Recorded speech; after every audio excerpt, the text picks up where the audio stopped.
So, I'm going to guess that everybody received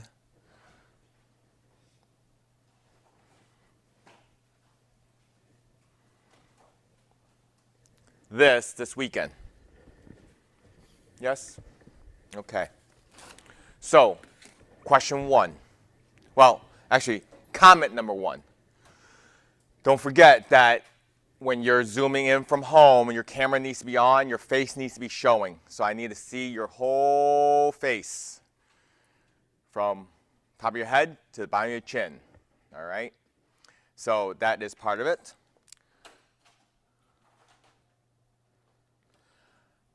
Next, since you received this,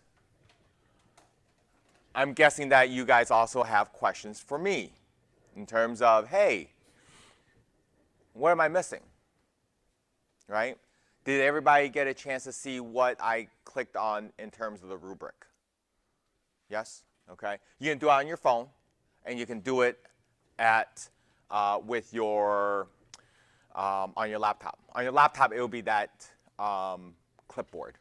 So those directions was mainly on Canvas on your laptop. On your phone, when you click on Lab Work 2, when you go into it, I think if you click on Submission and Rubric, it will show you the rubric in terms of what I clicked on. If I clicked on the 3, the 1, or the 4, or the 2, or the 1, or the 0. Okay? So based on that,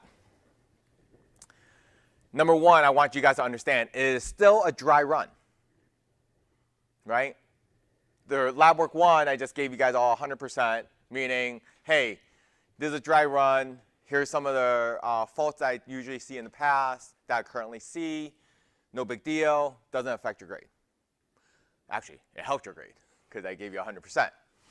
The second one is still a so-called dry run, except it's a, come on, you can do better than that, right?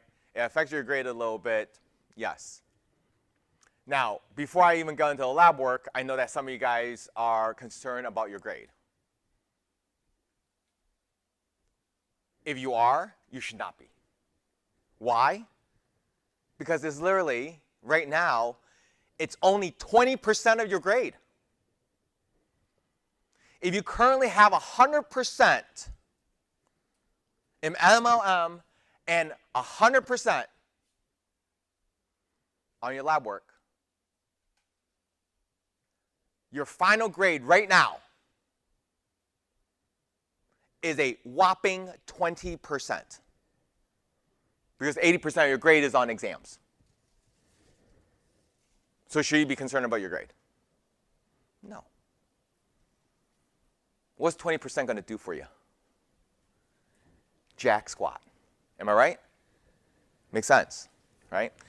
So I'd be more concerned about let these smaller percentages be your learning tool to ace the exams. Because that's going to matter more than anything else. Okay? That's number 1. Number 2. Now my question to you.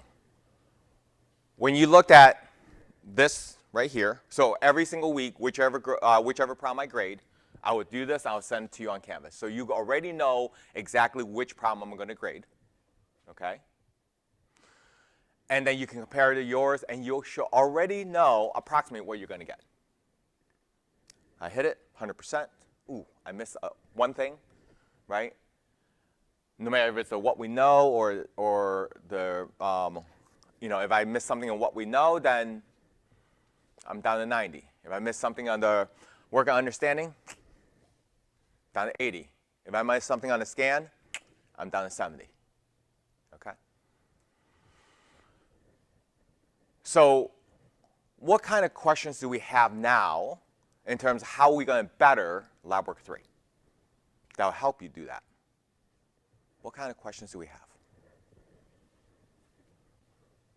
We have no questions.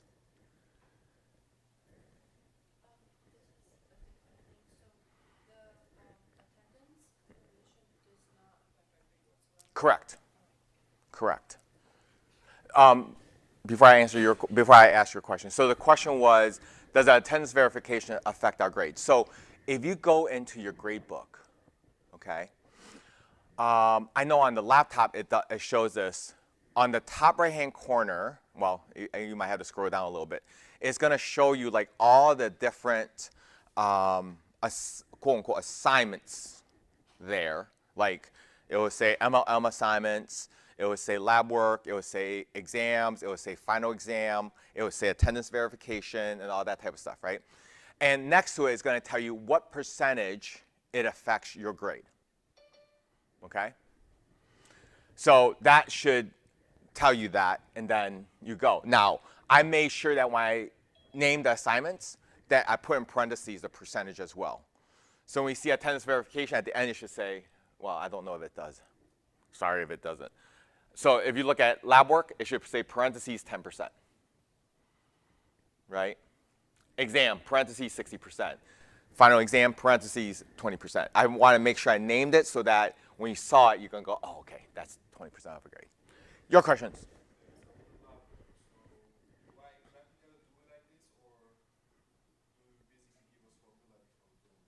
Okay, so the question was, do I have to do it like this? Or, so number one, in the lab work directions, I gave you 2 templates. You do not have to print those out. So you could just on your notebook, right? I just opened the notebook. So on your notebook, you can just, the second 1/3 of that paper, just put a line, and that would be what we know on the one side, and then you'll work on the other, and everything should be lined up. So problem number 1, what we know number 1. Problem number 2, what we know about number 2, okay? So yes, I do want the what we know. And the reason why I'm starting to do that is because here's the bottom line. In MLM, bless you, in MLM, I have no idea if you guys decided to cheat or actually do the work. Is that fair to say? I have no clue. 0. The only way that I would know, or if it's any other classes, the only way that they're going to know if you know this stuff is on the exam. And most of our exams are going to be multiple choice. So are you good? Are you actually knowing the stuff, or are you a good multiple choice taker? I have no clue. Right? This is the only place that I can actually say, hey, you know what the heck's going on. Ooh, there's some stuff on the chat. Oh, no big deal.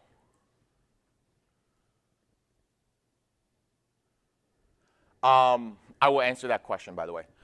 So the what we know is supposed to be general information. So if you notice in the what we know, I do not have anything about the problem there. There's no 5, there's no -8, there's no +8, there's no -4. Okay? In the what we know, I want to make sure that you actually say to find the slope when given 2 points. That is a key point. The reason why is this. In the past, anytime I say, hey, what's the slope formula? Because most of you guys say, plug it into the slope formula. In the past, when I say what the slope formula, it never fails that someone goes, y equals mx plus b. That's not the slope formula. So when you say plug in the slope formula, what does that even mean? Is that fair? Okay. So I want you to say, okay, to find the slope, given 2 points, we need to use this.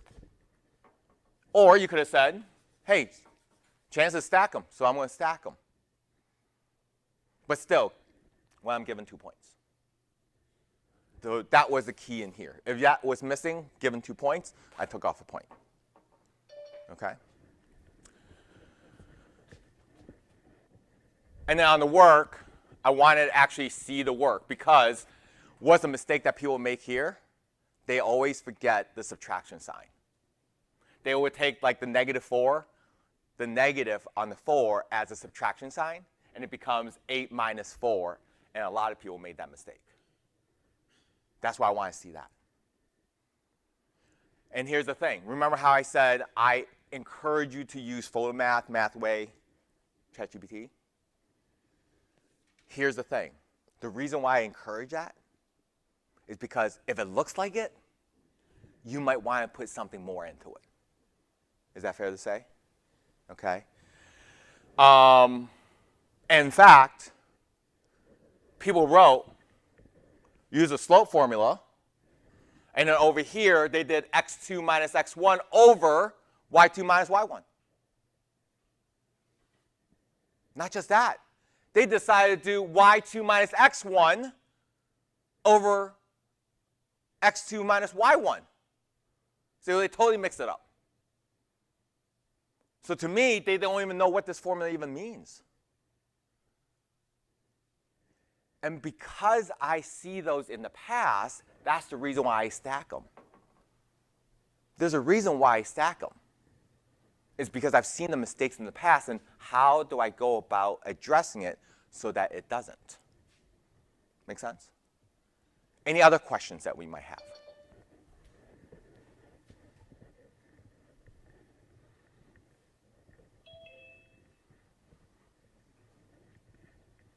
Now, if you feel like you wrote down pretty much this, but in your own ways, I do not mind having that discussion. I have zero problem saying, I was wrong, you were right. Let me give you your points back. Zero problems with that at all. Because when you're grading 180 papers, you miss things. At least I would. You guys might be perfect, but I'm definitely not. All right? I might miss things, and it's okay. I don't have a problem having that discussion.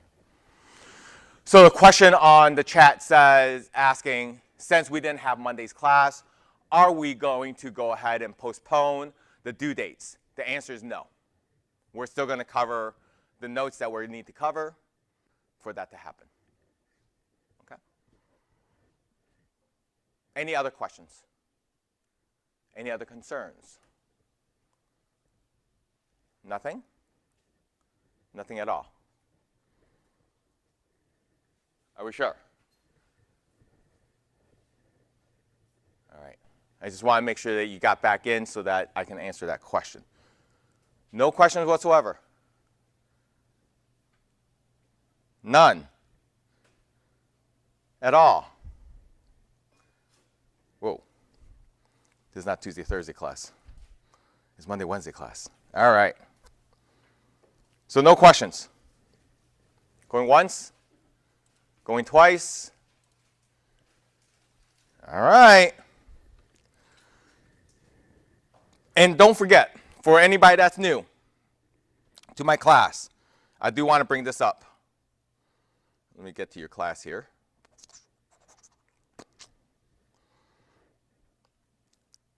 If you go to the Canvas homepage, okay, number one, I know that most of you guys like to use the to-do list. Do not use the to-do list because you won't know when the exams are, right? You won't see the review. You don't know how to get into Zoom. You don't know what you need to do in order to take their exam remotely. None of those things. It's all right here, okay? So this week is before I go into that. So if you missed week one, if you click on week one right now, I want you to know this. Number one, there is pre-recorded notes, okay? So on the right side, if you do the pull-down menu, you'll see the video that correlates with the left side, which is the PDF of those notes. Same thing with 3.2. You see the video correlates with the left side, the PDF. Third, every single one of these lectures will be recorded, like it is recording right now. And the students here in class are keeping me accountable, seeing this timer and making sure that it is ticking to remind me that it is recording. And sometimes I do miss it, so they'll be like, hey, you're not recording. I'm like, gotcha. Let me go get that done right now, okay? So it is recorded. So if you look on the left side is the PDF of the notes I write. The right side is the video, okay? So this video is going to talk everything about what I would talk about in the first day, the syllabus, this, what's required on the lab work, blah, blah, blah, blah, blah, okay? including the first day of notes. And that's the same in week 2. There's 2 lectures that week, right? One on Monday, one on Wednesday. Same thing with also pre-recorded notes. Okay? So those are all there if you guys need to go back and review those. Questions? Nothing. Okie dokie. Then let's talk about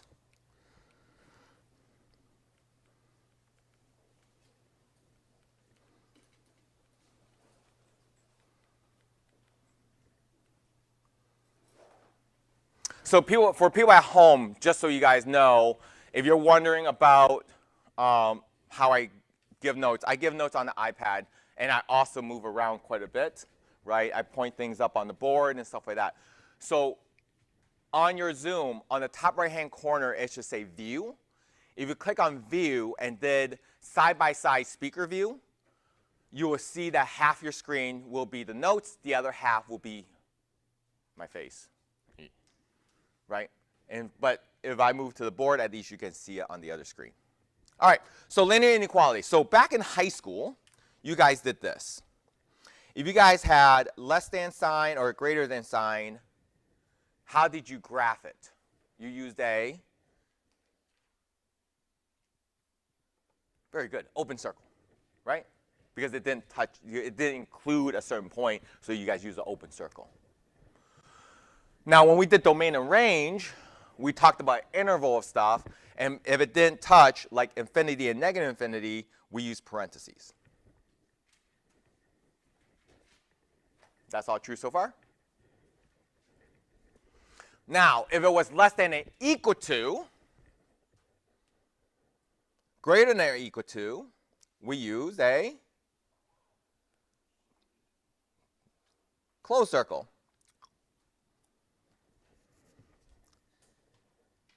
And with domain and range, when we did intervals, we did square brackets. And that is on your keyboard, just by the way. It's just above it's to the right of the P and above your enter.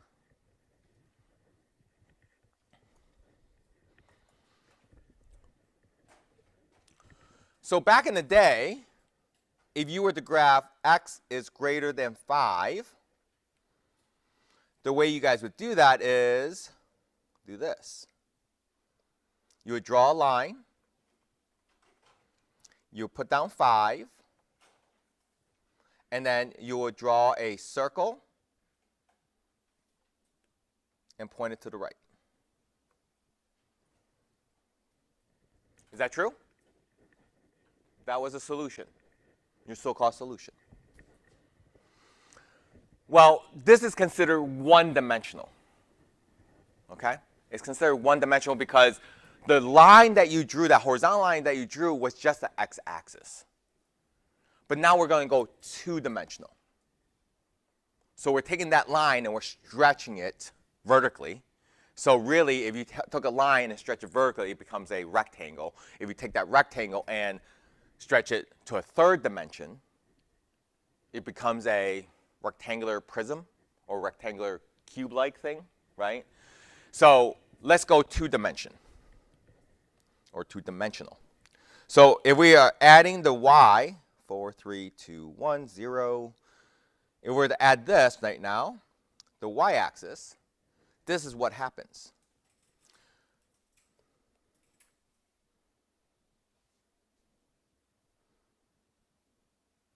I'll do it this way.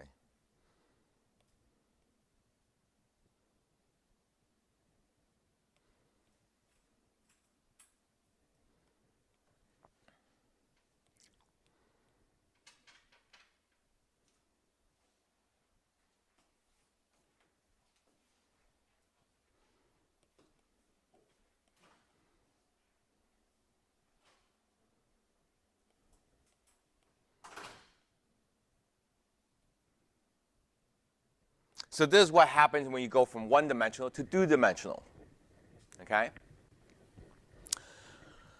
So do you guys remember when you guys were younger, your parents would buy you like coloring books? Do you guys remember what other kind of books they gave you? They can draw on the page. Like, we're in a generation where they just gave us an iPad or their phone and we just played on that. Another thing would be, remember the connecting the dots? And after you connect the dots, you go 1 to 2 to 3 to 4. And then after you connect the dots, it's supposed to make some kind of figure, some kind of picture. Well, if I was to connect these dots, right? If I was to connect these dots,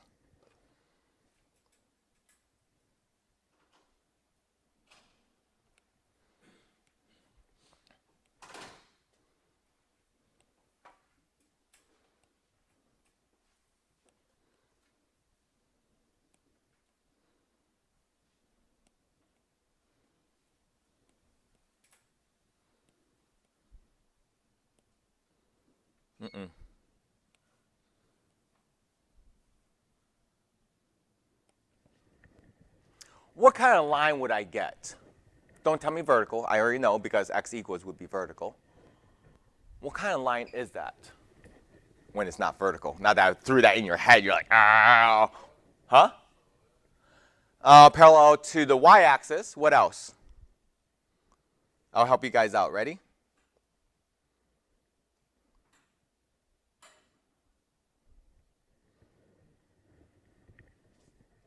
A dotted line. Do you guys agree with that? Now, what if it was solid circles? What kind of line would that be? A solid line. Does that make sense? Okay. So open circle. So we got to now add over here that the open circle gave me a dotted line.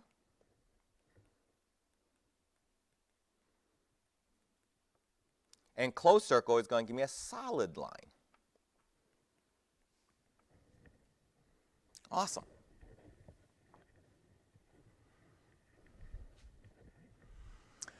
Next, you're going to wonder, hey, why are these arrows here? What does that even mean? What does this mean?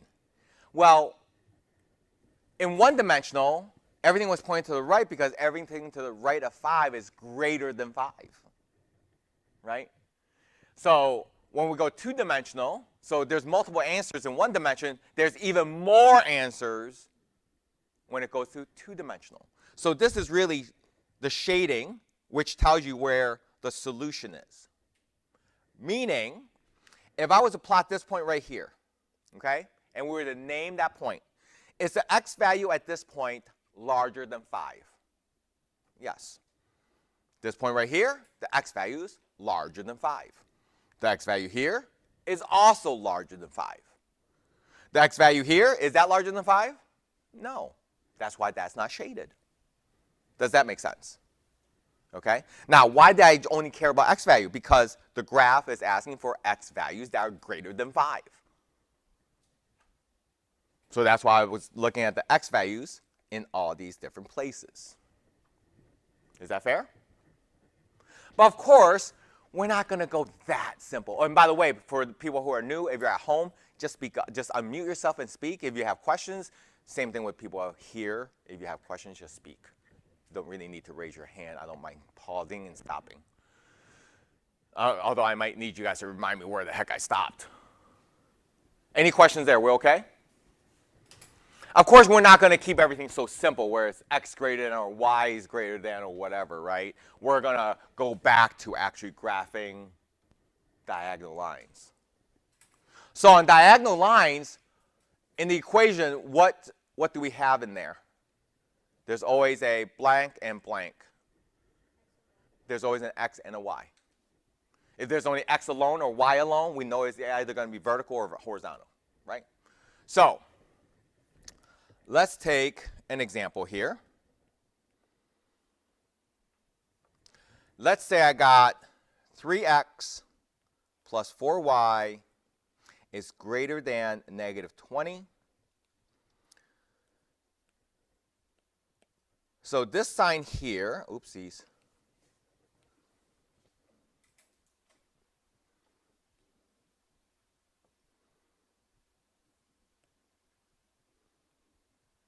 is only good for two things. Can you guys tell me what those two things are? One is, what does that sign indicate to me? It's a dotted line. So the first thing it's good for that I know is going to be dotted. The second thing it's good for is to tell me where to shade, where the solutions are.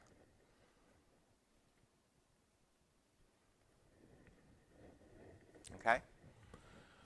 So from there, so number one thing I did was figure out if it's dotted or it's solid. Okay? Second, notice what I'm about to do here.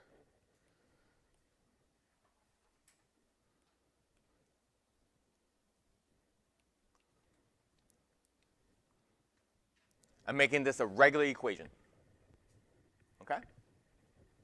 Now, I have to graph this, right? So how do I go about graphing this? What do I need in order for me to graph an equation? Why do we got to get y by itself? Oh. Because we know y equals mx plus b, right? Which tells us that if we get the y by itself, we will know the y-intercept, and we also know the slope. Great. So let's go ahead and get y by itself.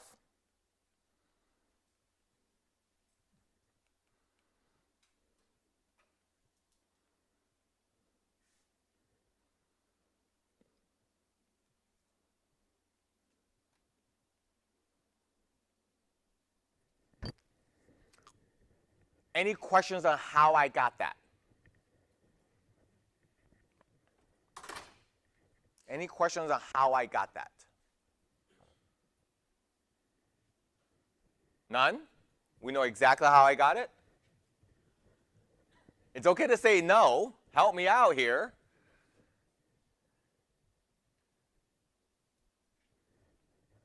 So nobody. We're good. Oh, sorry, for people at home. Again, the camera needs to be on, number one, for some of you guys. Number two, this means yes, this means no. All right? So are we okay here? Questions? We're good. All right. Thumbs up was good too. Thank you. So from there, let's go ahead and graph.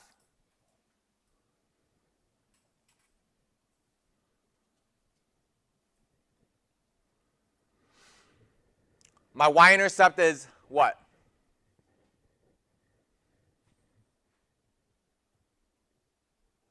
My y-intercept is what? 0, -5.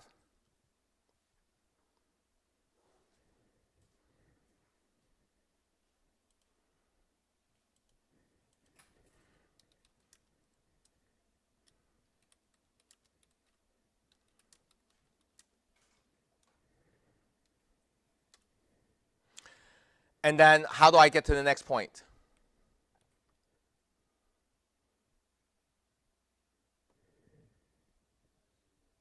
Okay, which means down 3 and go right 4.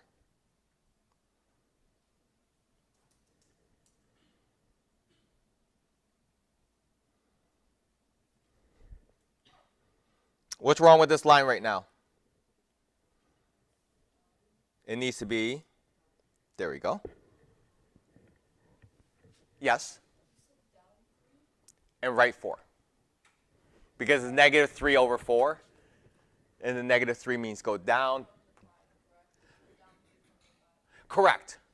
Remember, and when we graph, it's like me asking for directions, right? The first question you're going to ask is where you at. So I need to know where I'm at, and then I can move. Okay?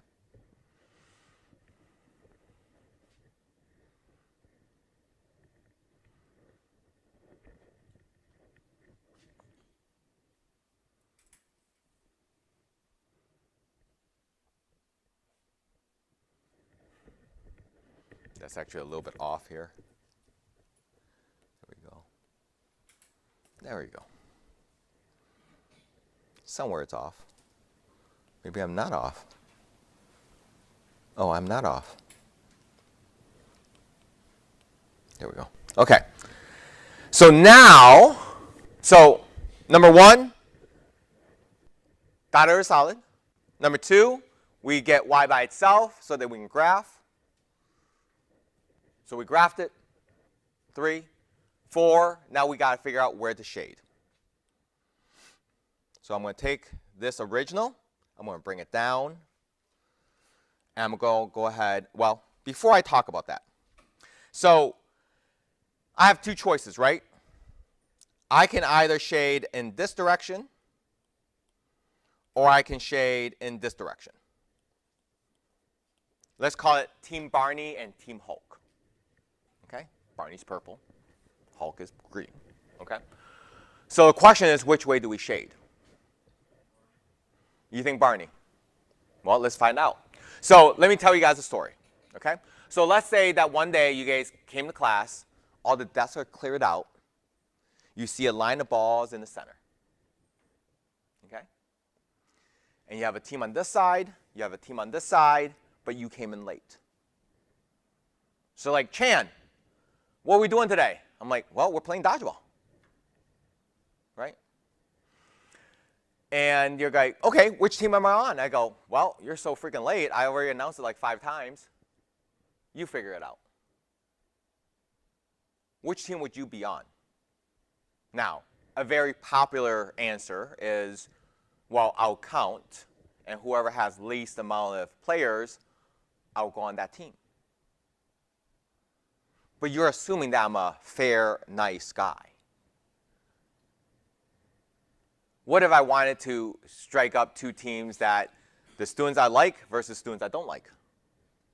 It'd be like 30 versus 2. Are you going to go to the team that has least amount of people? Probably not, right? You're like, I really hope that Chandler likes me, right? How are you going to figure out, without asking me, which team you're on?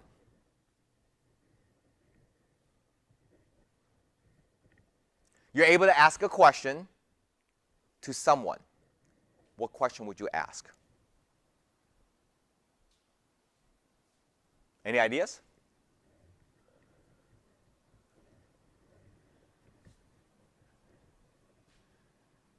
It's a very simple question. How's your day? How does that tell me if I'm on their team? What's up, dude?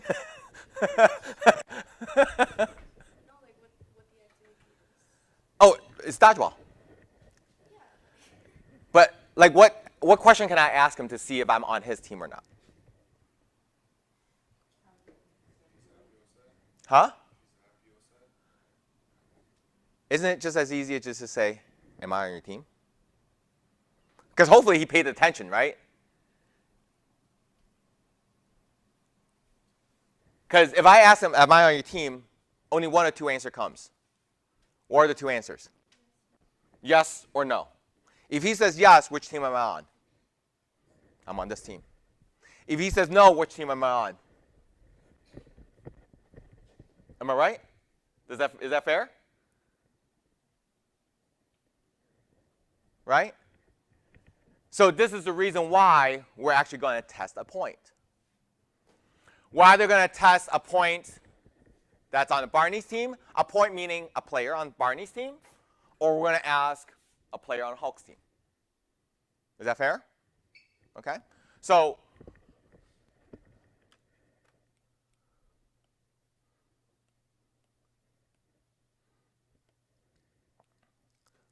which team do you want to ask questions on? Hulk or Barney? You want to ask someone on Barney's team? Okay. Let's, just out of the sake of poops and laughs, let's ask this person right here. Okay?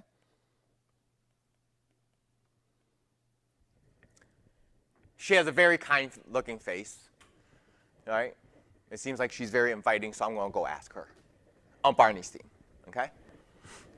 What point is her head on right now?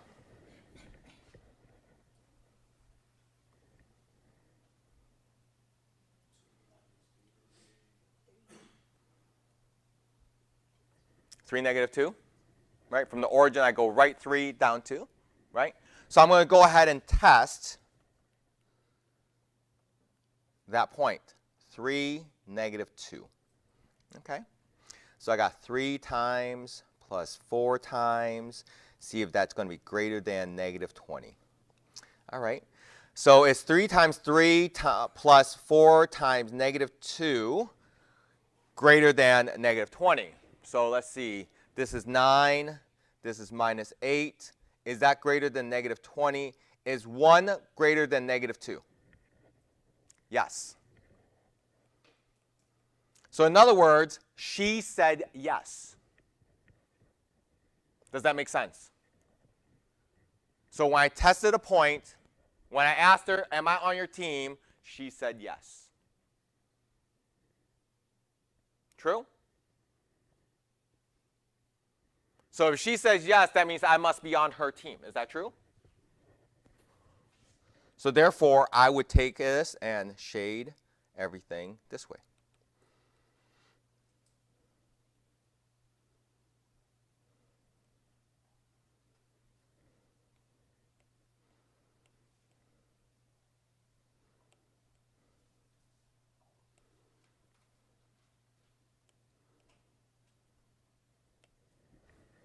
And that would be my solution.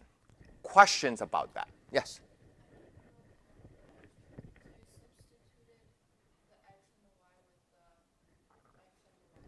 Mm-hmm. Oh, and sorry, it's negative 20. Sorry, you're right. This should be negative 20. You're right. That makes it more better, more gooder. You're absolutely right.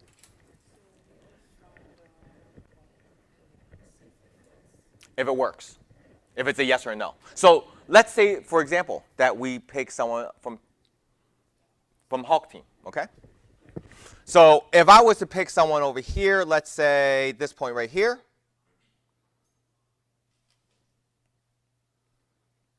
he seems very nice, and he is what, -4, -3, is that right?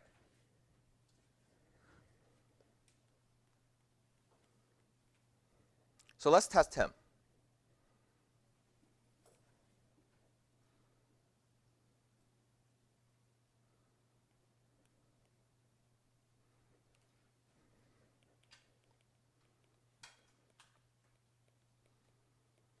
And in our mind right now, based on the shading, he should say no. Is that true?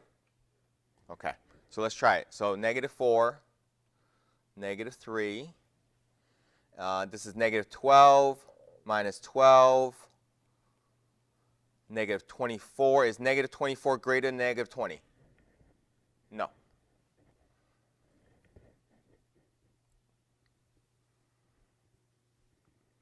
Right? Now here's my next question. Can I ask this point right here? Bless you. Can I ask a point that is on the line? Correct. So we should never ask the dotted line. And here's in my story here, right? What represents the dotted line? Not me. The balls, wouldn't it? Because isn't it the balls that divide the two sides? Right? So here's my question. Would you ever go to the ball and say, am I on your team? The ball will go, right? That's about it. Depending on how loud you yell it, how much wind is coming out of your breath. The only reply it might be able to give you is if it has a leak and go, which is not really an answer. Does that make sense? Okay? So we never ask a point that's on the line. However, if that line does not go through 0, 0, you could ask 0, 0. Typically, a very good choice, as long as the line doesn't go through 0, 0. Okay? We're good? Questions? None? All right. So this is linear inequalities. So if you were to do system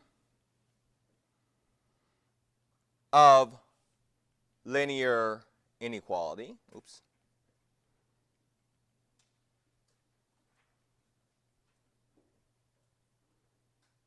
then instead of 1, it's going to give you 2 because the word system just means more than 1. Good news for you guys is only going to be 2. Well, maybe 3. So let's say the first one is going to be this one right here.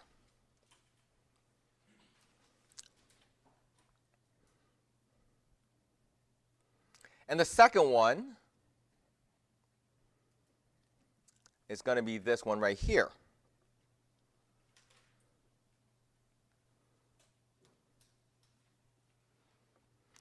So why don't you guys go ahead and graph this one on your own while you use the little voice room. So I got the, oh, sorry, let me go back here. So when I pick this point,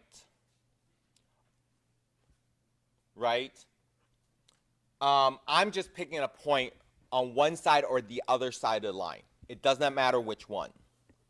So when I pick this point right here, which is her head, this point right here is 3, -2, because if I go from the origin, oops,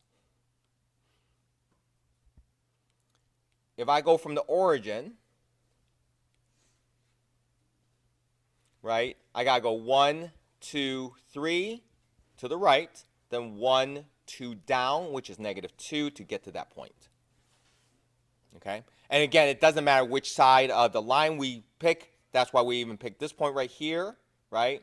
To get there, it was 1, 2, 3, 4 to the left, and down 1, 2, 3. That's why it's -4, -3.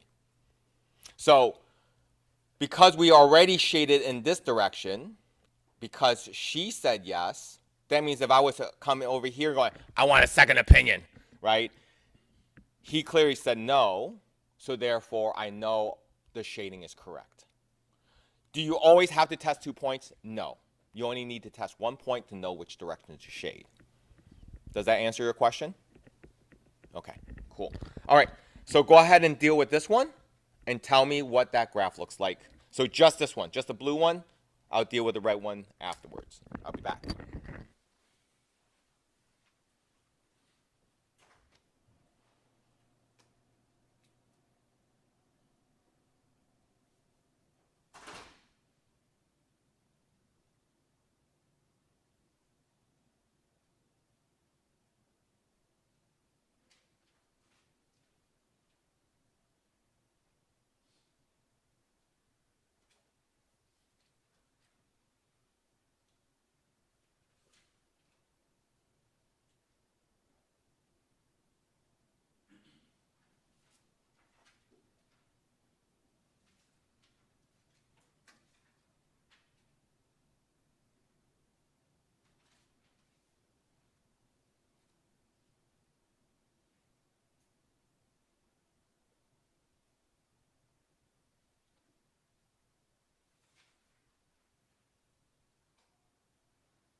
Done? Nice. But you were done with it before you even came to class.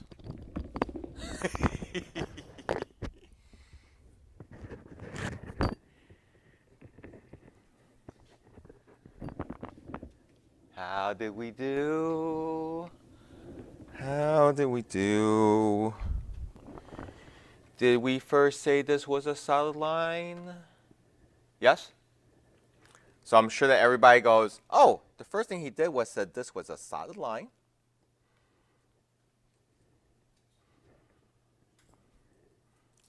Then he took the equation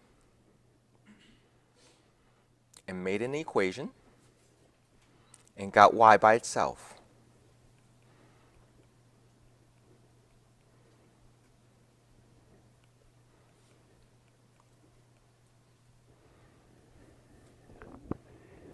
Did we get that? Ask the questions if you guys need to. I don't have a problem walking you guys through that part. We're good?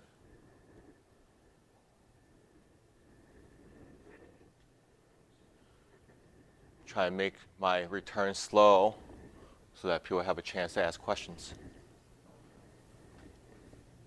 No questions? Okay.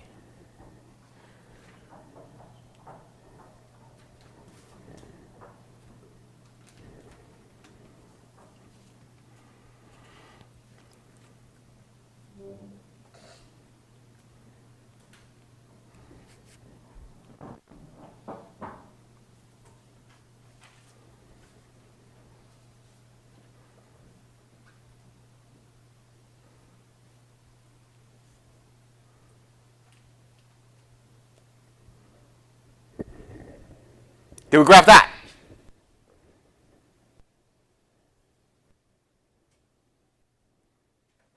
So y-intercept was 0, -6. And then we go up 1, right 1, up 1, right 1, up 1, right 1, because the slope was 1, and we can make anything a fraction, right? Just put it over 1.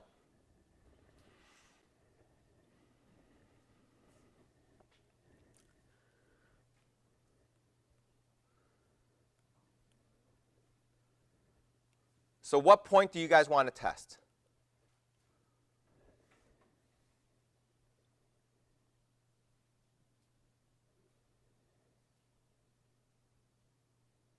Someone say 0, 0. Oh, good idea. Let's try 0, 0. Nobody said it. Try to help. All right, so this says 3 times minus 3 times is less than or equal to 18. Let's try 0, 0. What's 3 times 0? 3 times 0. 0 minus 0. Is 0 less than or equal to 18? I hope so. So therefore, I shade in this direction here. Oops.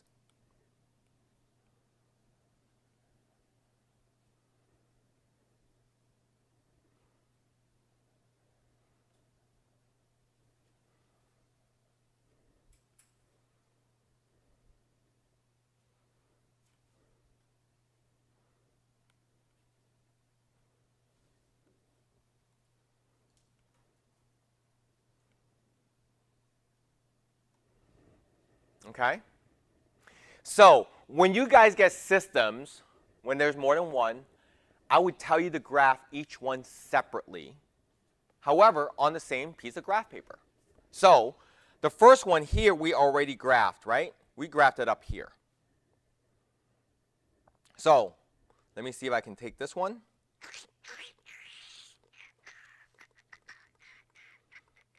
And bring it down.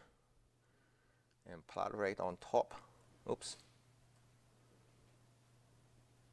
Hey. There we go. Right? So if you graph each one separately, this is what you would see. Does that make sense? Are we okay? So now, the part that I want to bring up is this. Because I have 2 lines, it cuts it into 4 different regions. Everybody see that? So if you see this bottom region right here, so let me do this. Boom, boom. Whoa, you're coming in. All right, let's do this. I'm right here. There we go. All right, so this bottom region right here is actually no shading whatsoever. That means that any points that you pick down here will not work or satisfy the red equation nor the blue equation. Okay? It doesn't satisfy neither one. Over here on your right is a red only shading. That means any points in here will only say yes to the red but no to the blue. Is that fair? Over here on your left, where it's only blue shading, will only say yes to the blue inequality, no to the red inequality. Last but not least, up top, where they're both shaded, is going to say yes to both. Okay? So your homework assignments are going to ask you two different questions. Question 1, which regions satisfy either or? One or the other. In that case, you're going to have to say everything here, here, and here. Because that would be either or. Make sense? If it was to ask you one and the other, so if it's and both, meaning both, then it's only where it's double shaded. Does that make sense? Okay? So for my purposes, on my exams, on my review, on my lab work, I only care about what satisfies both. So in this case, that's number 1, and then number 2. In my case, I only care about that region there. Okay? Any questions there? Nothing? Nothing at all. Are we good? So, and guys, I know if it was something as simple as this, wait for it, I don't need you guys to test. Everything to the right of this is going to be greater than 5, right? If it was y is less than -2, I know that everything below that, the y values are going to be less than -2. Does that make sense? It is the diagonal lines that I need you to test. Okay? Any questions there? Going once, going twice. Okay? No questions. All right. All right. All right.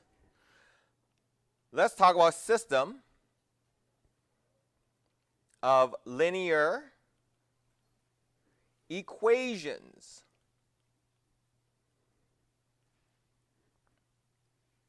Now remember, we just did system of linear inequalities, which means it's got to be less than, greater than, less than or equal to, greater than, equal to signs. Now we're talking about system of linear equations, meaning there's equal signs in here. Okay? So if I was to graph two lines, two things can happen. Well, actually, three things can happen.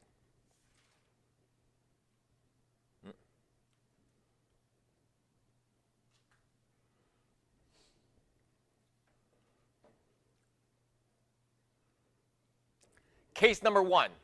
If I was to graph two lines, they could intersect at one point. Is that true? Right? It's like pixie sticks, right? Where two lines cross. This, where they intersect, is your x, would be a point, x comma y, and that would be your solution.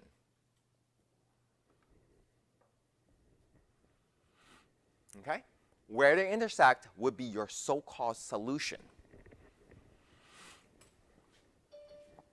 Just to remind you that no matter how you look at it,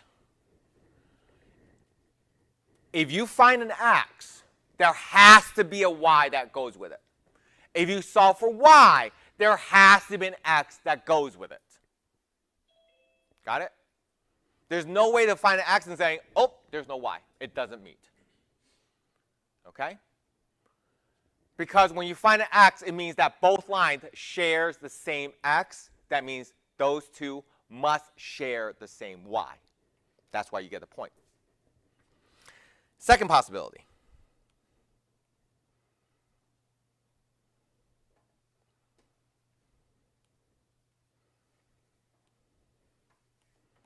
Is this. Will those two lines ever intersect? No. And the reason why is because with these two lines, I have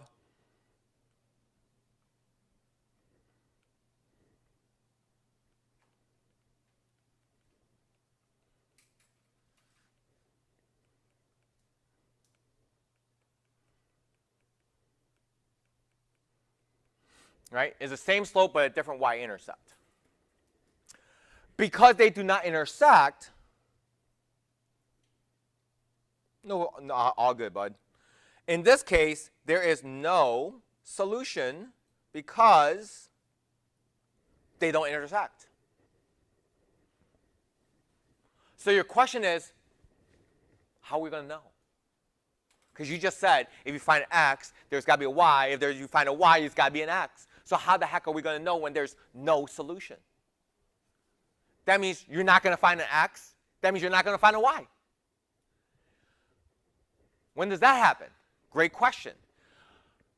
What happens will be this, that as you're trying to solve for x or trying to solve for y, both the x and y will both disappear. They'll both get canceled out, subtracted from, eliminated, right? And then all you have left is numbers. So you might have this. Or even in other places, like this. What can you tell me about those two statements? They're both false, aren't they? 0 is never equal to 5.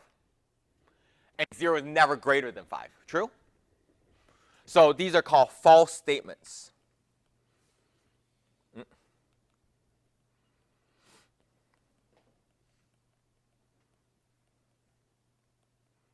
So anytime you see false statement, it means there's no solution.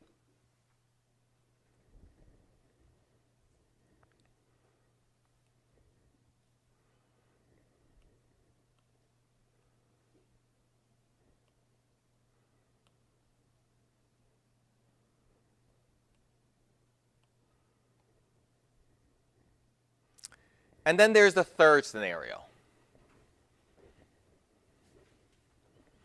where the two lines are literally on top of each other. So here's the thing. A lot of times we want to look at this and saying, these two lines are parallel. They are. So are these two lines. What's the difference between these two? Huh? The space. They both have the same slope. What can you tell me of the y-intercept? Also the same. So literally they're the same line. They're always on top of each other. That means there is infinite number of solutions. Which also means that anything from negative infinity to positive infinity is going to work. Which also means all reals. Because negative infinity to positive infinity means all reals. So when would that happen? Well, same thing as case 2. When you're trying to solve for x or trying to solve for y, both the x and y will eliminate itself. All you have left is numbers. So you have this or this. What can you tell me about those two statements?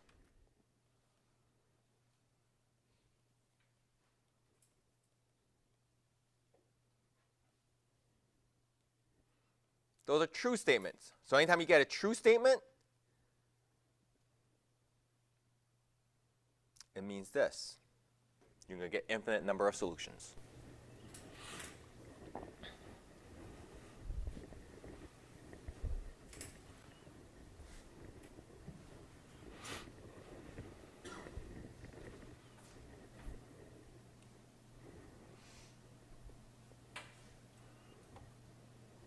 Questions?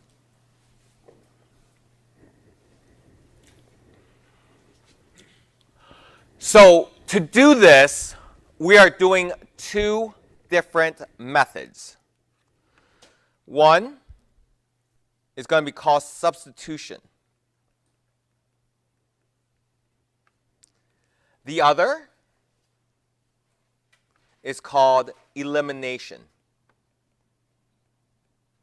Elimination also has a different word called addition.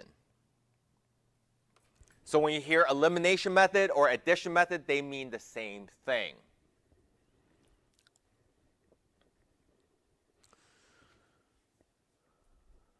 So you might be wondering, okay, so just so you guys understand this, so on your lab work, if it asks for substitution, you're going to have to show substitution. If it asks for elimination, you have to show elimination. So make sure you read the directions on your lab work, all right? Now, on the exam, do I care? No. Is that fair? I don't really care if you do elimination or substitution on the exam, but on the lab work, I do, because I need to know that you know how to do both, okay? And both are necessary in college algebra as well, okay? So let's take an example.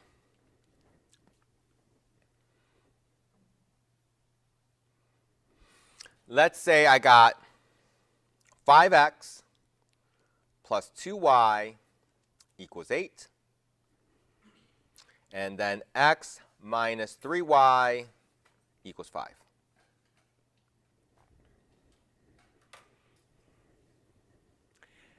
First question I have for you.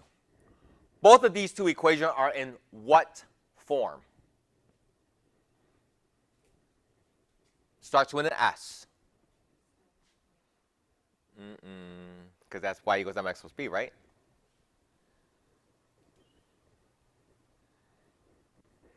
Standard form. Both of these equations are in standard form. Standard form means all your x's and y's are on one side and the constant is on the other. Okay? I strongly recommend that whatever you get, that you try to get into standard form in case if you're like confused, because when it looks different, it does look more complicated, but it's not. Okay? So let's talk about substitution. In fact, what I'm going to do is I'm going to take this and bring it down here so that I don't have to get into the next page here. So let's go ahead and first do substitution with this example.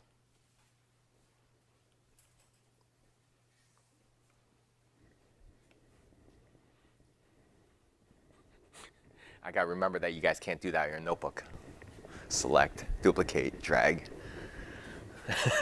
Son of a gun. We can fly people to the moon, but we can't do that with our notebooks yet.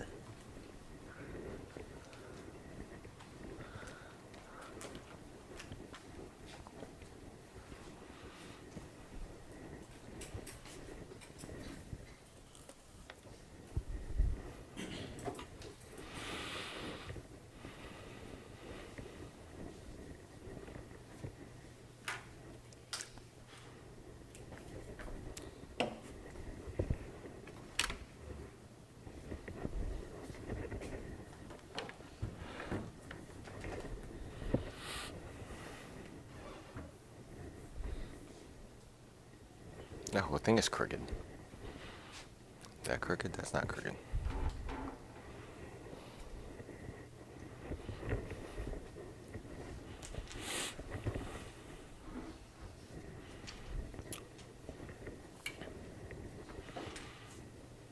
Oh, we're all caught up?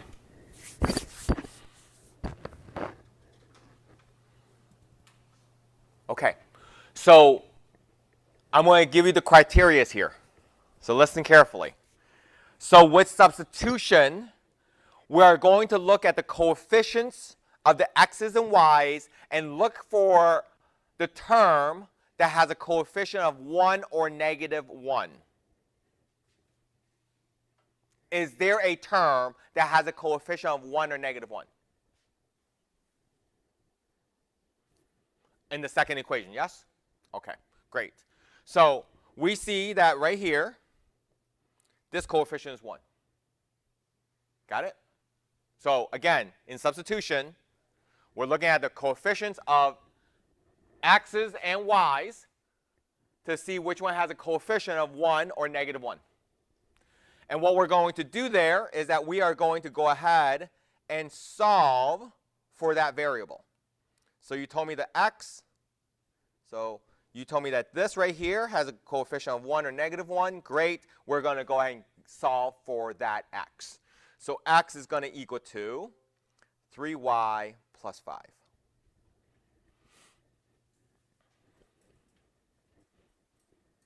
Everybody agree? Good? Now notice I'm using an arrows here. All right? With substitution, I always use arrows.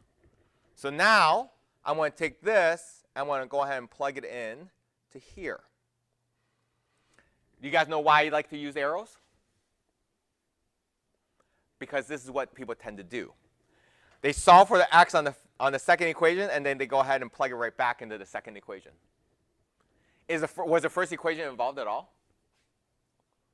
That's where mistakes get made. Okay? So that's why I use arrows. So I remind myself that this came from this equation, and now that it came from second equation, I got to put it into the first equation. Okay?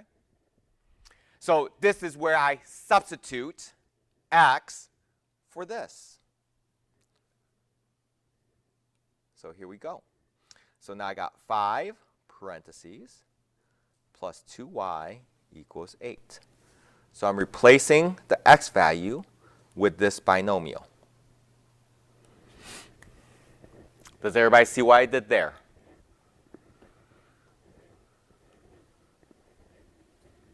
Okay?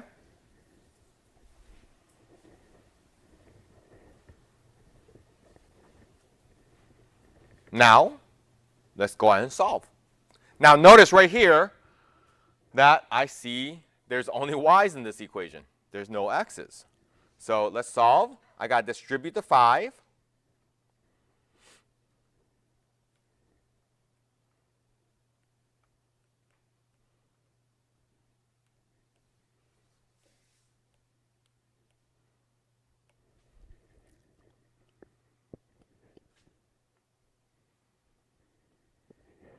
Let's see if you guys get this.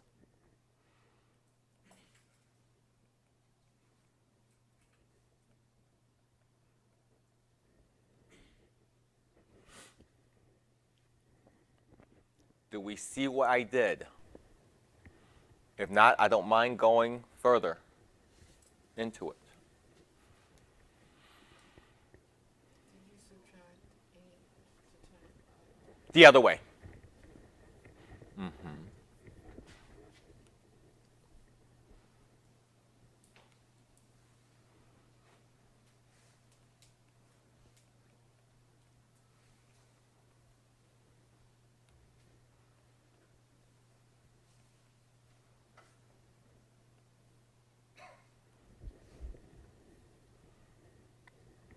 Cool?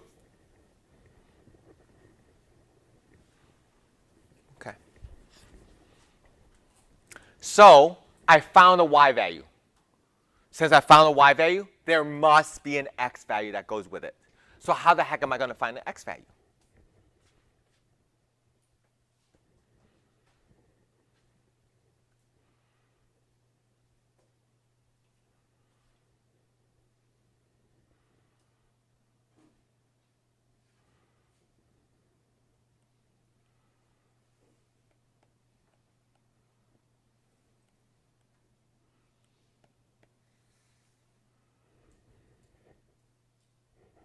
No idea?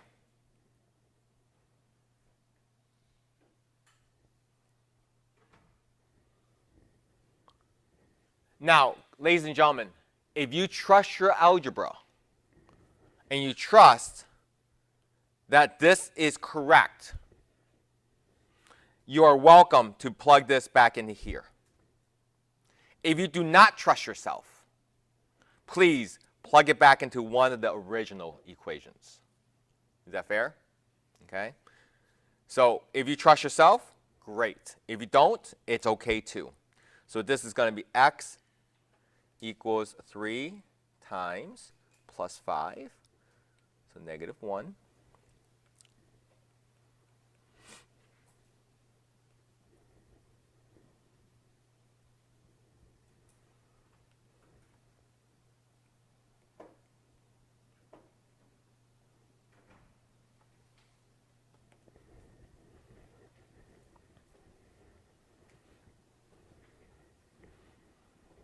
Does that make sense?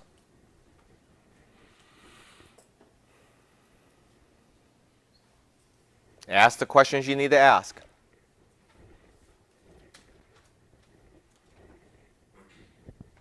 Any questions at all?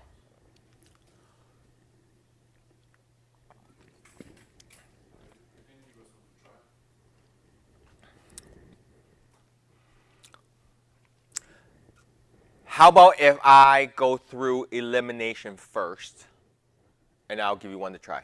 Or do you want one to try on substitution first? Okay, okay. So again, don't forget, the key point about substitution is that we're looking at a coefficient that's a 1 or negative 1 and solving for that variable, right? Don't forget that. Don't forget that. Let's do the same example with elimination.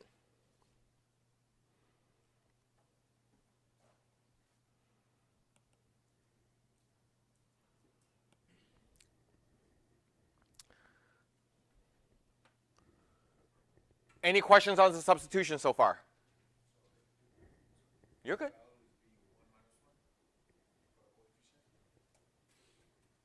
Say that again. Yes. So I think you have a follow-up question to that, though. He says, does the coefficient have to be 1 or negative 1? Yes. But I'm sure that his follow-up question is, what if none of them are 1 or negative 1 and still wanted me to do substitution? Then what you would want to do is divide by a number and see if everything else would come up to be whole numbers. So if you look at this very first equation right here, if I divide by 5, I'll get fractions, yes? If I divide by 2, I get fractions as well. If I divide by 8, I get fractions as well, right? But I would never divide by 8. It's either going to be 5 or 2, okay? If it's going to ask you to do substitution, chances are if I divided by one of those two coefficients, one of them will become 1 or negative 1, and everything else would still stay as whole numbers or integers. Is that fair? Okay. So I believe that's what you wanted to follow up your question with. All right. So what's the criteria for elimination? Cool part about elimination is that you take the wheel. You get to decide what you want to eliminate. Do you want to eliminate the x, or do you want to eliminate the y? Substitution, our hands are kind of bound, right? We're looking for a coefficient that's 1 or negative 1, and then we're solving for that variable. It's conditional, right? Where here, elimination, you get to decide. So question is, do you want to eliminate x, or do you want to eliminate y? Whatever you decide, so elimination, you decide. But whatever you decide, remember that what you want then is to make the coefficients of that variable the same but opposite signs, meaning you wanted them to be additive inverses of each other. So if one coefficient is negative 3, I want the other to be positive 3. Make sense? It doesn't matter which one is on top, which one's on the bottom, it doesn't matter. As long as one's positive, one's negative, same coefficient, but opposite signs. Okay? So when I do this, I'm actually going to do double elimination so that you're going to see that sometimes we only need to multiply one of them, and sometimes we have to multiply both of them. Is that fair? So what would you guys like to eliminate here? Huh? Y? Sure. Okay. So if we look at the coefficient of y, now the reason why he chose y, I know why, because one is already addition, one is already subtraction. Right? One's already positive, one's already negative. So all I got to do is make the 2 and 3 become the same number. What number can I make 2 and 3 to be? 6. So if I made this 6 and this 6, if I add them, wouldn't that become 0? Agreed? So question is, what would make this a 6? If I multiply 2 by 3, and what do I multiply 3 by to get 6? 2. Okay, great. So I'm going to multiply this by 3, and I'll multiply this by 2, as you said, right? So great. Now the problem with multiplying is that you have to multiply every single term by that. So that means I got to multiply 3 all the way through. So I'm going to get a 15x plus a 6y, and that's going to equal to 24. So I got to distribute 2 all the way through here. Come on, make an arrow. Thank you. That's going to be 2x minus 6y equals 10.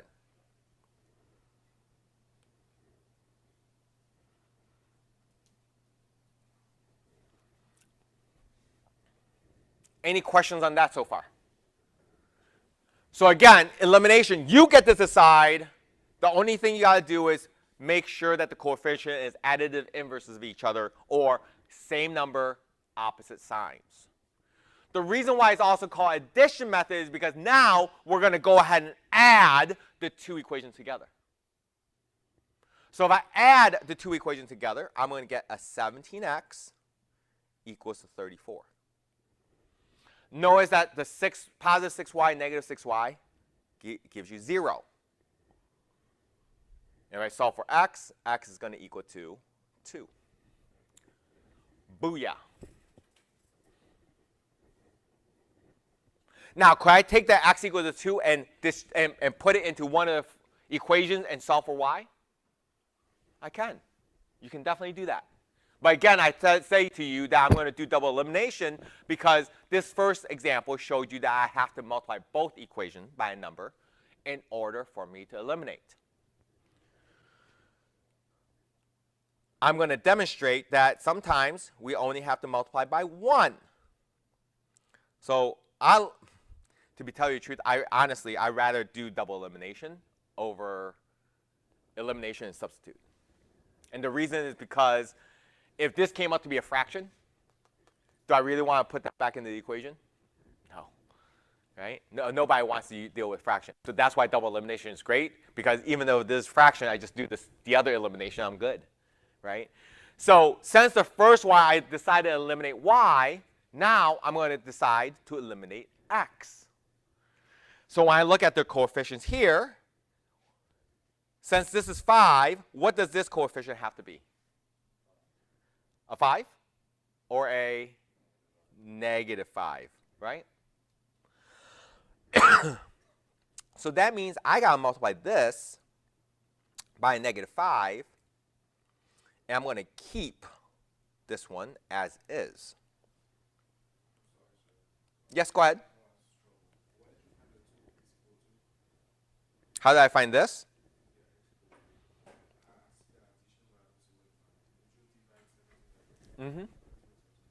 Yep, I just divided by 17 here.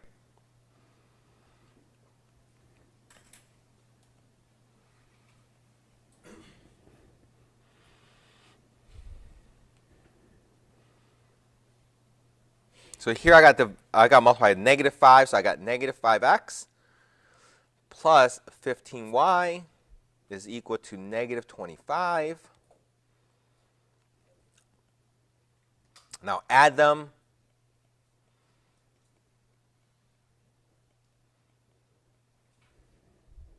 So again, my answer is going to be 2 comma negative 1.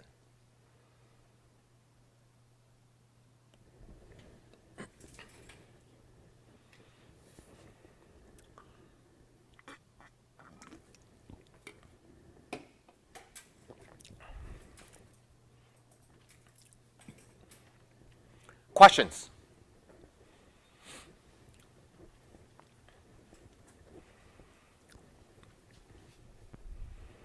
No questions? How the heck? No questions at all? Yes, sir. I'm still kind of lost on why you multiplied the bottom equation by -5 or the -5. Okay. So when I look at this right here, if I want to eliminate x, right? So question is, what do I have to make this coefficient to be in order to get rid of x? It'd be -5, right? Because positive 5x minus a 5x will give you 0, correct? So what do I have to multiply this by to get -5? When I have to multiply by -5? That's why I chose -5. Okay? Same thing as when I looked at these two to eliminate y, we said, well, since one is positive, one's negative already, I got to just make these 6, right? So I asked, what do I have to multiply 2 by to get 6? You said 3. What do I have to multiply 3 by to get 6? You guys said 2. That's the reason why in this case we multiply 3 and 2. Because this times this would give me a positive 6y. This times this would give me a negative 6y. So when I add them, it'll go away. Same thing here. I want to make sure that this is -5. So if I multiply by -5, I can see that these two will both go away. So that's a thing about elimination. You get to decide, and you're going, okay, what do I have to make sure the coefficients are so that they will actually add and go away? Okay? Any other questions? I guess better late than never, right? No other questions? Nothing at all? Good thing these lectures are recorded, so even if you guys come in late, you guys still have all the notes that you guys can review with. Nothing? I'm just that good. So good at explaining things. Now you're lying to me. No. All right. Next.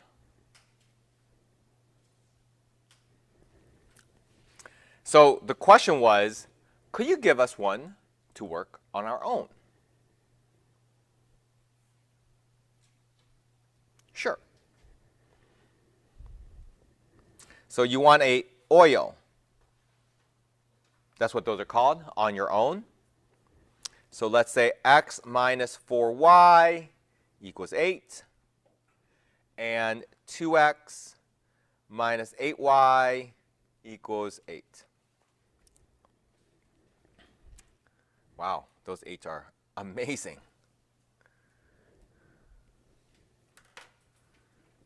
Good luck to you all. I want to let you guys pick whatever you guys want to do. You want to do elimination? Go. You want to do substitution? Go. You want to try both? Go. You do you.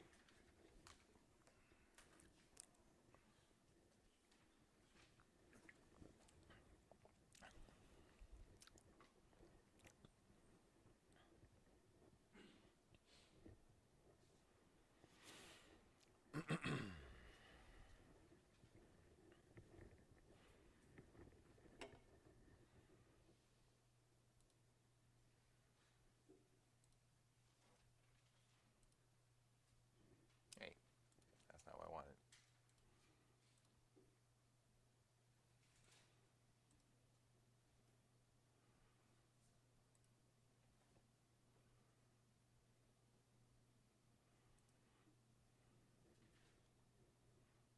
Do you guys need some music? Would that help? No? Fine. How about that? Would that help? No? Yeah? Okay. It's only 30 seconds long, so.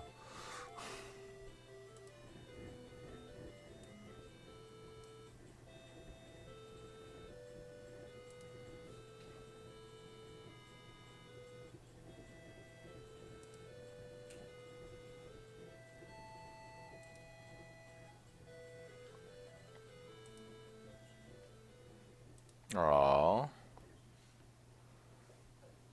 2 hours later.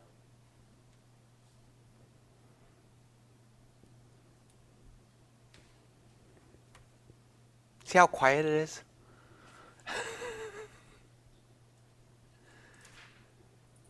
You guys are like, we are not amused.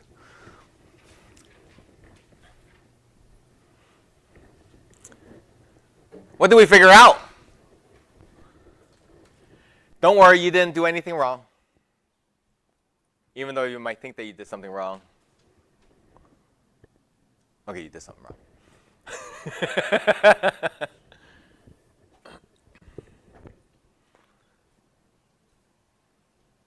If you think you did something wrong, you probably didn't do something wrong.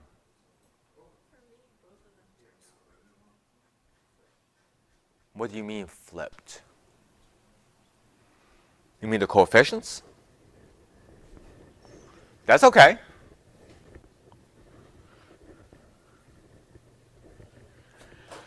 Who decided to use substitution? Whoa. Really? Okay. So most of you guys decided elimination. and guys, to be honest with you, most people do actually like elimination over substitution. Because it seems like there's less algebra involved. So I don't really blame you. But we do need to know how to do both. Okay? So if I was to do substitution, you guys would take this right here and solve for x. And x would equal to 4y plus 8. True? Then I would take that and plug it into here. So that means I'll have 2 times minus 8y equals 8.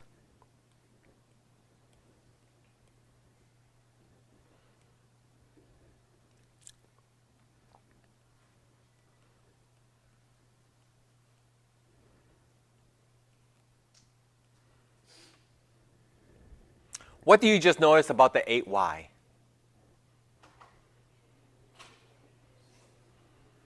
What happened to the 8y? What happened to the 8y? They get canceled out. So I'm left with 16 is equal to 8. Is 16 equal to 8? No. Okay, so what does that mean?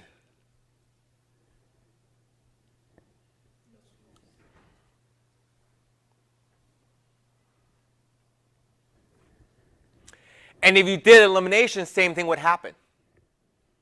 Right? X and Y would disappear, and you'll have a false statement left. It might be a different false statement. It might not be 16 doesn't equal to 8. It might be something different.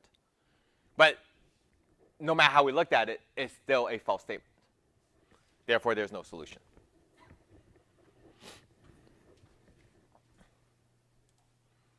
Questions? Go ahead. No problem.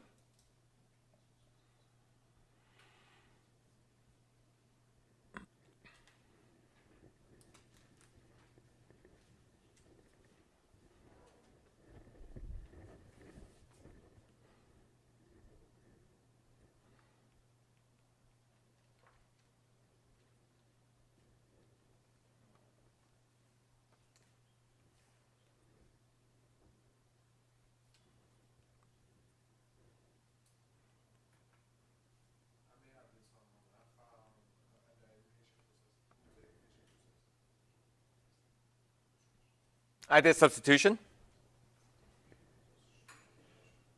Did you want me to do eliminate? Did you want me to show elimination? No problem.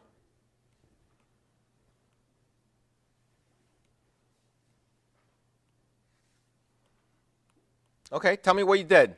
Did you multiply the top by a negative 2?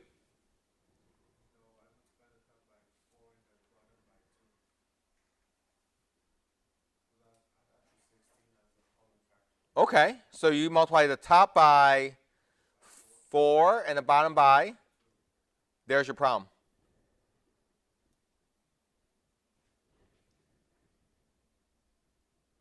Here, I'll show you. So you're going to get 4x minus 16y equals to 32. You're going to get 4x minus 16y equals to 16. Nothing eliminates. Do you see what I'm saying? This will give you 8x. This could give you negative 32y. So what you need to do is one of them had to be negative. Do you see what I'm saying? Because this does not eliminate anything. So if you decide to do this as a negative, then this will be Now notice what happened. The 4x eliminated, the 16y eliminated, so that would be 0 equals to 16. Does that make sense? Okay, so you gotta just be careful with the coefficient.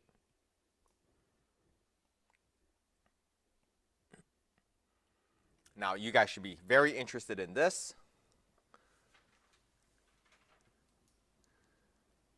Because we all love fractions.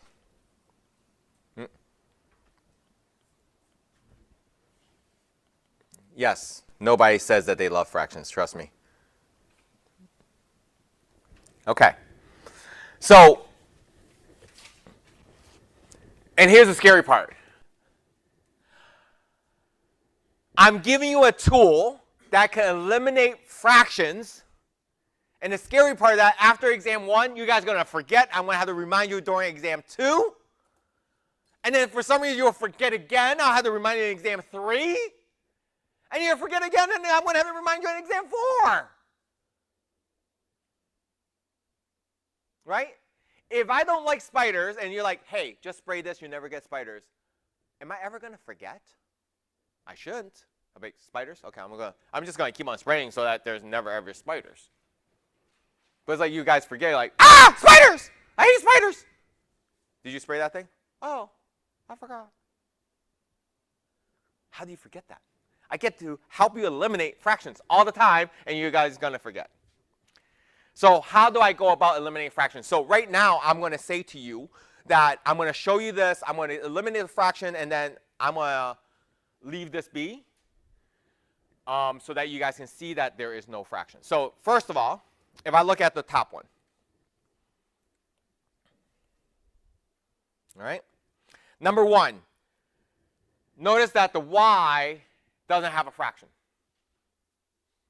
How do I make it a fraction? Put it over 1. Okay, so let's go ahead and put it over 1. Okay? So there's 3 terms here, right? There's 3 terms.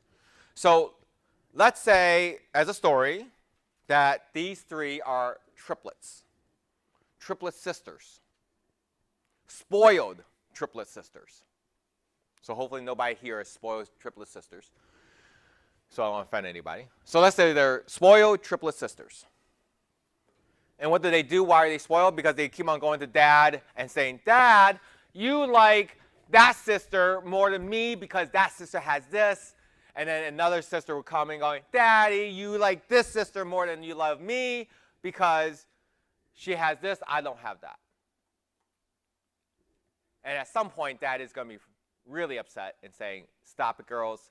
I love you all the same. So please put together a list of what they have that you don't have, and I'll get everybody the same things so that everybody has the same things because I love you all the same. Okay? So, over here, this sister here, ooh, screwed up legs there. So this sister looks and goes, okay, what does these 2 sisters have that I don't have? What is she missing? just a 1, right? Which is not a big deal. If I do that to the bottom, I got to do it to the top. Awesome. Now this sister's turn. What do they have that I don't have? What do the other two sisters have that she doesn't have? A 5. So I multiply by 5. If I do it to the bottom, I have to do it to the top. Now this sister here, what do they have that I don't have? A 1. If I do it to the bottom, I have to do it to the top. Awesome. Now, if I look at the denominator right now, do these sisters all have the same things? Yes. So, here it is. Ready? I'm going to rewrite this so that you guys can see it. Oh, actually, I don't have to rewrite. I can just do this. So, if the denominator is the same, then I can write the numerator as the equation.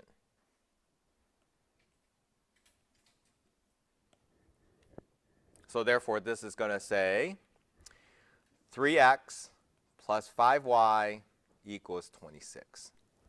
Look, fraction's gone.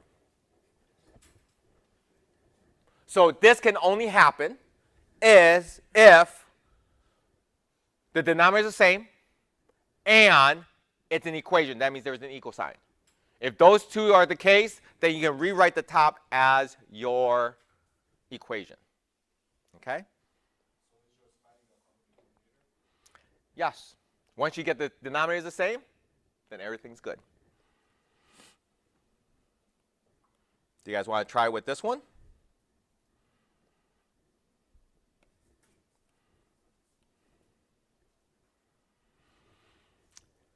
Now, if you guys look at 8, 8 is a product of what two numbers?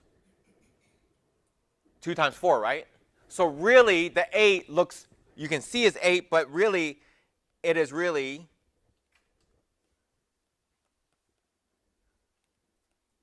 is that right? That's still 8. Is that true? So that means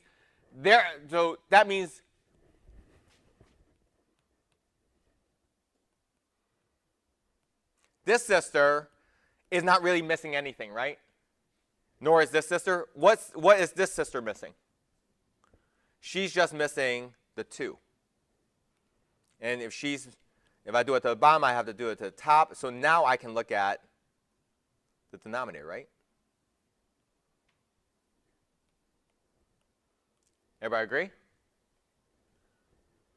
So that means my equation is going to be negative 1x minus 6y equals negative 39.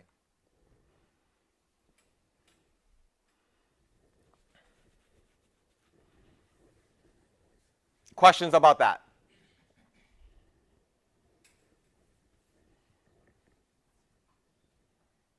So now I can just take these two equations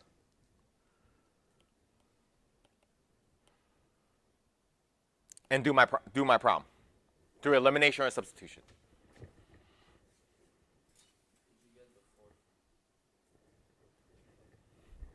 Which 4? This one here? Well, what I know is that an 8 is what?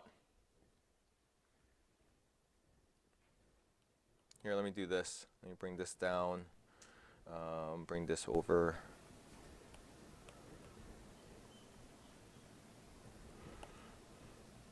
Isn't 8 just 4 times 2? Because I know it's this 4 right here, right? Now, if you decided to multiply this by 4, and this by 8, and this by 4, that's okay. You guys could do that. It won't affect the problem at all. If that makes it easier, do that. Is that fair? But since I noticed that 8 is 4 times 2, I just replace it with 4 times 2 so that, because I saw this 4 here. Yes? Okay. Any other questions? Nothing? All right. So I got to talk about one more thing.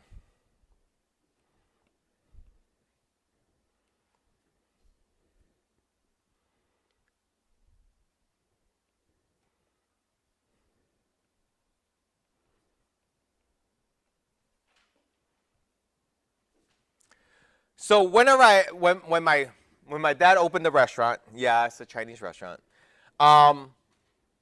My dad would always, to open a restaurant, you have costs. Cost is usually money that's coming out of your pocket.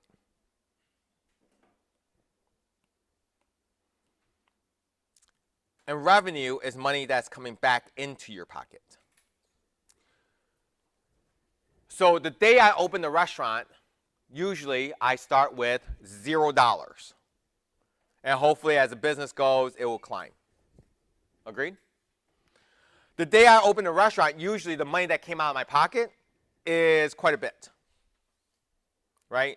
From the loans, from the loans I get from the relatives, from whatever, I'm always in, when I start the restaurant, I'm in debt.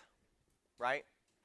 And I'm hoping that in such a way that as my revenue grows, my debt will also decrease. The problem is that most of the kids of parents that open restaurants, they think that, ooh, the grand opening, we're rich. Well, really, you're not. Right? Really, you're not. You're actually in tremendous debt. It usually takes some time before you get to this point right here. So this point right here is a break-even point.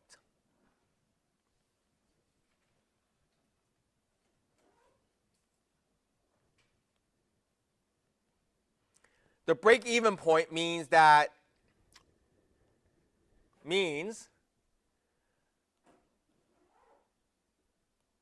when the cost is equal to the revenue. That's what the break-even point means.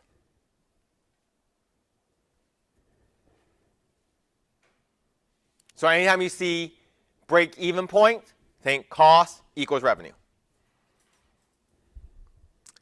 Now, here's my question. To the left and to the right of that break-even point, what can you tell me the cost versus the revenue?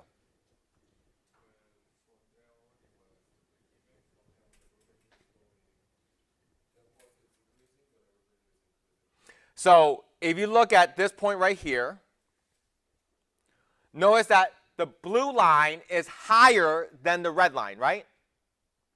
So that means that the cost is less than the revenue. Because the cost line is down here while the revenue line is up here. This is when you're making money. This is when you can say, woohoo, we're rich. Well, kind of. On the way, at least. And on this side, over here, see the cost line is way higher than the revenue line, so that means the cost is greater than the revenue.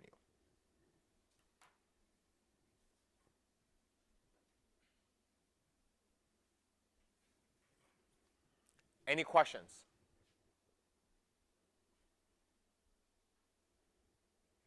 All right. So next Monday is your review day. Your review has already opened. I would tell you to take the quiz without any notes. Just scrap paper, pencil, and do the quiz. If you don't know how to do a problem, don't do it. Because the review is optional. So if you get 100%, it doesn't raise your grade. You get a 0, it doesn't lower your grade. Okay? But I would tell you to take it as a quiz.